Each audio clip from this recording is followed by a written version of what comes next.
Donc c'est give it a night, give it a night, Donc voilà, le côté décalé, il est là.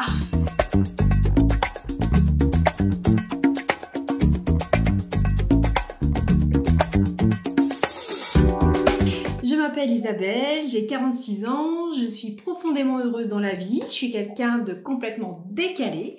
J'adore la danse, j'adore la zumba, j'adore la randonnée. Mon prochain trip, c'est de traverser le Massif central en vélo.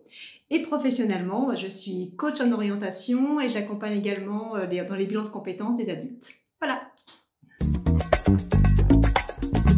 J'ai un parcours assez atypique et je crois que c'est mon ADN. J'ai été directrice d'une agence de pub spécialisée dans l'immobilier. J'ai recruté des cadres et des ingénieurs en bureau d'études. J'ai recruté des manutentionnaires. Qu'est-ce que j'ai fait d'autre? J'ai été également conseillère clientèle dans la banque. J'ai été formatrice dans la banque. J'ai formé des téléconseillers. J'ai monté ma propre boîte de shiatsu. Et depuis 3 ans, je suis coach en orientation et consultante en bilan de compétences. Quoi être coach? Excellente question. Alors déjà, c'est ce que ça n'est pas. Je suis pas psy. Je suis pas thérapeute. Je suis pas conseillère. Donc tout ça, poubelle. Donc moi, ce que je suis la personne qui est complètement débutante. C'est-à-dire que je suis la personne qui pose tout le temps plein de questions. Et comment ça se passe? Et pourquoi? Donc en fait, être coach, c'est poser en permanence des questions pour que la personne s'interroge par elle-même et la confronter dans ce qu'elle dit. Donc tiens, tout à l'heure tu m'as dit blanc, maintenant tu me dis noir, qu'est-ce que ça dit de toi? Finalement, t'es blanc ou t'es noir? Donc c'est ça, c'est contrebalancer en permanence. On se rend compte que la personne est complètement coincée dans son corps avec ses gestes, complètement fermée sur elle, et se dit bon allez, ok, stop, on arrête les questions, debout, on fait un exercice physique. C'est avoir 30 secondes pour trouver un outil qui peut complètement libérer une personne. C'est donc confronter la personne, c'est l'accompagner vers le changement, c'est ne pas la juger, c'est être bienveillante, c'est savoir faire de l'humour, c'est être là pour l'accompagner, être à côté d'elle. C'est comme un coach sportif, sauf qu'on ne fait pas de sport. Quoique, vu que ça m'arrive aussi de faire des coachings en pleine forêt, en randonnée. Donc voilà, c'est ça, être coach, tout simplement. Alors, ce que j'aime dans le coaching, c'est que je suis une gourmande de la vie. Donc, pour moi, le coaching, c'est soit un Kinder Surprise, soit une boîte de Quality Street. Je sais jamais sur quoi je vais tomber, vu que c'est en fait le seul expert de sa vie, c'est pas moi, c'est le coaché. Et donc, c'est ce côté détective privé, où on pose plein de questions, où on creuse, où on cherche. C'est ce côté-là d'accompagner les personnes avec ce côté découverte. Ça me fait kiffer. Et c'est également le côté décalé, parce que finalement, c'est emmener les personnes en vacances. Comme finalement il y a une personne qui a un problème, il n'arrête pas de le rabattre comme ça dans la tête. Et puis il part en vacances un week-end, puis il dit mais c'est ça qu'il me fallait, c'est ça la solution. En fait le coaching, j'emmène les personnes en vacances pour qu'elles aient ce waouh, mais c'est ça la réponse.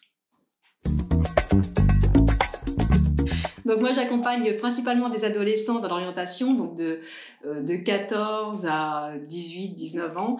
Et après j'accompagne également des jeunes adultes qui souhaitent finalement se réorienter. Et en bilan de compétences, j'accompagne des adultes qui ont envie de changer de travail, qui sont en perte de sens. Et j'accompagne également des travailleurs handicapés en réinsertion professionnelle. Alors le coaching, comment ça se passe ? Concrètement, il y a un premier entretien qui est sans engagement pour déjà voir si la problématique du coaching est une problématique qui relève du coaching et non pas de la thérapie ou du conseil. Cet entretien, donc, il est complètement gratuit. Après, on se rencontre avec le coaché. Il va déterminer son objectif.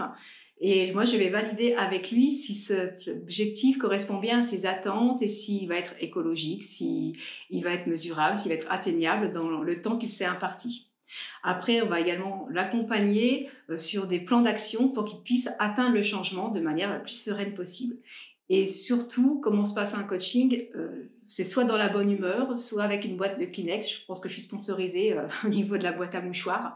C'est parce qu'on va complètement décaler les personnes. On va appuyer sur parfois des points qui peuvent les perturber, mais comme ils veulent aller vers le changement, c'est nécessaire. Voilà. Donc un coaching, c'est une boîte à surprise en permanence. J'aurai le pouvoir d'ubiquité pour accompagner plein de personnes en même temps. J'ai finalement l'impression d'avoir jamais travaillé de ma vie et de m'être amusée, d'avoir pris du plaisir toute ma vie. Donc ça serait la phrase de Confucius, choisis un travail qui te plaît et plus jamais tu ne travailleras de ta vie.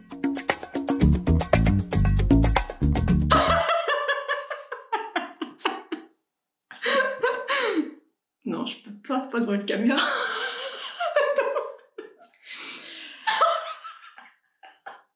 Je voudrais voir la différence. C'est terrible. Bon, ça passera pas celle-là.